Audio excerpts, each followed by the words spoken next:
दोस्तों, जैसा कि आप सभी लोगों को पता चल ही गया होगा, अब से 3 दिन पहले यानी बुधवार को इंडोनेशियाई नौसेना की जर्मन सबमरीन बड़े ही रहस्यमय ढंग से समुद्र में गायब हो गई। खबरों के मुताबिक इंडोनेशिया की लापता सबमरीन बाली आइलैंड से 25 मील दूर उत्तर में नेवल ड्रिल कर रही थी और वहीं पर यह सबमरीन बड़े ही रहस्यमय तरीके से लापता हुई।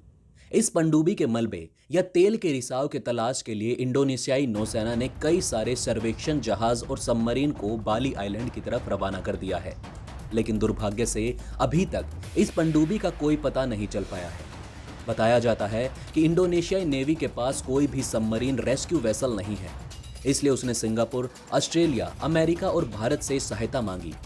नौसेना के मुताबिक इस सबमरीन पर तकरीबन 53 नौसैनिक तैनात थे, जिसमें इंडोनेशियाई नेवी के कुछ ऑफिसर्स भी शामिल थे। इंडोनेशियाई नौसेना की पूरी टीम बाली आइलैंड के पास समुद्र की सतह पर नेवल एक्सरसाइज कर रही थी, पर अचानक से समुद्र में गश्त लगा रही जर्मन सबमरीन KRI नंगलेना 402 का अपने क्रू मेंबर से संपर्क टूट जाता है और तब से लेकर अभी तक ये सबमरीन समुद्र की गहराइयों में लापता है। अब दूसरे देशों का तो पता नहीं, पर इंडियन नेवी ने इस सबमरीन की तलाश करना शुरू कर दिया है। दरअसल दोस्तों, TV9 भारतवर्ष की तरफ से एक खबर सुनने को मिली कि इंडोनेशिया की मदद के लिए भारतीय नौसेना ने अपने स्पेशल वेसल को बाली आइलैंड की तरफ रवाना कर दिया है। भारतीय नौसेना के प्रवक्ता कमांडर विवेक मधभाल ने बताया कि भारतीय नौसेना ने इंडोनेशियाई सबमरीन 402 में मौजूद 53 नौसैनिकों के रेस्क्यू अभियान में मदद करने के लिए अपने DSRV यानी डीप सबमर्जन रेस्क्यू व्हीकल को बाली आइलैंड की तरफ रवाना कर दिया है। उन्होंने बताया कि भारत दुनिया के चुनिंदा देशों में शामिल है जो अपने DSRV की मदद से गहरे समुद्र में निष्क्रिय पड़ी किसी भी पनडुब्बी की तलाश कर सकता है।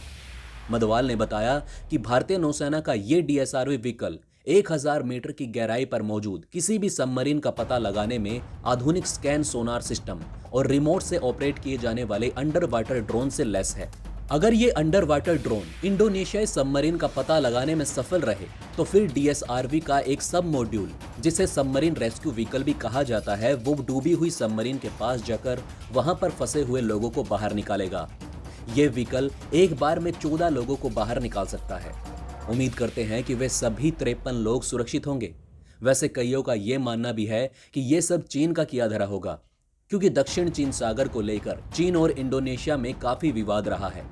जबकि इंडोनेशियाई नौसेना ने बताया कि हो सकता है कि गोता लगाते समय इस पनडुब्बी का इलेक्ट्रॉनिक सिस्टम बंद पड़ गया हो, जिससे कि सबमरीन पर से चालक दल का नियंत्रण छूट जाता है और ऐसी कंडीशन में सबमरीन पर तैनात लोग उसे चाह कर भी सतह पर नहीं ला सकते। वैसे भी ये जर्मन सबमरीन 40 साल पुरानी है। दोस्तों, हमें आशंका है कि ये सबमरीन समुद्र में 600 से 700 मीटर की गहराई पर डूब चुकी होगी। इसी कारण इसका चालक दल हमारे सेंटर से संपर्क नहीं कर पा रहा है। खैर दोस्तों, जो कुछ भी हो, पर फिलहाल के लिए इंडोनेशियाई नौसेना की सारी उम्मीदें इंडियन नेवी पर टिकी हुई है। वैसे दोस्तों, आपको क्या लगता है, क्या ये चीन की साजिश थी या फिर पुरानी सबमरीन होने के कारण उसकी तकनीकी खराबी?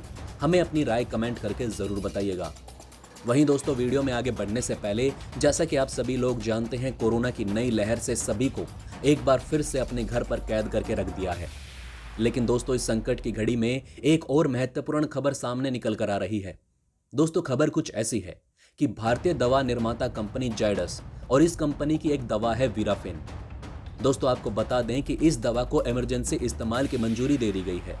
दरअसल वीराफिन एक एंटीवायरल ड्रग है और दोस्तों, कोरोना के मरीजों में ये देखा गया है कि वीराफिन की एक डोज लेने के बाद जो ऑक्सीजन है उसके पेशेंट को एक्स्ट्रा जरूरत नहीं पड़ती। इसके अलावा 7 दिन के अंदर अंदर कोरोना भी काबू में आ जाता है और इसलिए अब इसे एक बहुत ही गेम चेंजर दवाई बताई जा रही है और इसके लिए अब इमरजेंसी मंजूरी भी दे दी गई है ताकि जल्द से जल्द इसे सभी अस्पतालों में पहुंचाया जा सके। लेकिन दोस्तों, तब तक आप सभी लोग घर पर रहें, नेगेटिव चीजों से दूर रहें, खास करके न्यूज चैनलों से। ऐसी कोई भी समस्या नहीं जिसका समाधान इंसान नहीं कर सकता। हमने पहले भी कोरोना को हराया है और अब फिर दोबारा हराएंगे। तो चलिए दोस्तों, अब जान लेते हैं अपनी मेन खबर के बारे में। तो दोस्तों, मेन खबर यह है कि महीनों से चले आ रहे यूक्रेन और रूस का विवाद अब हल होता नजर आ रहा है। दरअसल रूस के विदेश मंत्री ने खुद ही ऐलान किया है कि हम अब अपनी सेना को यूक्रेन बॉर्डर से पीछे खींच रहे हैं। इसके अलावा यूक्रेन की सीमा के पास जो क्रीमिया वाला रीजन है, वहां पर जो छोटा सा युद्ध अभ्यास चल रहा था, उसे भी समय से पहले खत्म कर दिया गया है। अब दोस्तों, सवाल यहाँ ये उठता है कि इसमें किसकी हार और किसकी जीत समझें। तो दोस्तों यहाँ पर सीधी सी बात है कि ये ना तो रूस की हार हुई है और ना ही नाटो की जीत। ये पूरी दुनिया के लिए एक राहत की खबर है, क्योंकि इस विवाद में सबसे ज्यादा फायदा दोस्तों आप सोच भी नहीं सकते उस देश ने उठाया है। जी हाँ दोस्तों, ना ही अमेरिका, ना ही रूस, ना ही यूक्रेन इसका सबसे बड़ा फायदा उठा पाए, बल्कि इसका सबसे फायदा उठाया है चाइना ने। क्योंकि दोस्तों आप देखें, पिछले 1 महीने से दुनिया भर में जितने भी मीडिया हाउस हैं, सब के सब कवर कर रहे थे रूस यूक्रेन विवाद को, लेकिन चीन दुनिया भर के मीडिया चैनलों से गायब था। और इसी की आड़ में चीन अपनी इमेज फिर से बिल्ड कर रहा था। इस विवाद के खत्म होने के बाद चीन का एक बार फिर से फोकस में आना तय है, और हम उम्मीद करते हैं कि दुनिया भर में जो भी देश हैं वो सभी खड़े हों और चीन को अकाउंटेबल ठहराएं कोरोना वायरस दुनिया भर में फैलाने के लिए। और हाँ, व्लादिमीर पुतिन के लिए ये एक बहुत बड़ा झटका है, क्योंकि हम सभी जानते हैं कि पुतिन ने ये क्यों किया था। पुतिन ने यूक्रेन की सीमा पर अपने सैनिक भेजकर एक युद्ध का माहौल खड़ा कर दिया था, एक राष्ट्रवाद का माहौल खड़ा किया था, ताकि उनके देश में उनके खिलाफ जो विरोध प्रदर्शन हो रहे हैं उससे पूरी दुनिया का ध्यान हट जाए।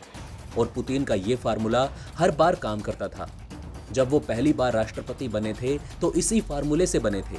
जब उन्होंने चेचन्या के खिलाफ युद्ध छेड़ दिया था, उनकी इमेज बिल्ड हुई थी उनके देश में। फिर जब 2014 में उनके खिलाफ जोरदार प्रदर्शन हुए, लग रहा था कि पुतिन सत्ता से हट जाएंगे, लेकिन तब उन्होंने यूक्रेन में एक बड़ा हिस्सा क्रीमिया को कब्जा लिया, और जिसके बाद एक बार फिर से रूस में देशभक्ति की लहर उठ गई। लेकिन 2021 में ऐसा कुछ भी नहीं हुआ। यूक्रेन के अंदर लगातार प्रदर्शन अभी भी जारी है। इलेक्शन एमिलिन का केस पूरी तरह से रूस में छाया हुआ है, और अब उनका ये फार्मूला नहीं चला। जब उनकी ये चाल नहीं चली तो उन्होंने अपनी सेना को पीछे हटने के आदेश दे दिए। हालांकि अभी रूस की सेना ने ये कहा है कि हम अभी सेना को पीछे ले रहे हैं, पर जो हथियार तैनात किए गए थे वो वहीं पर रहेंगे।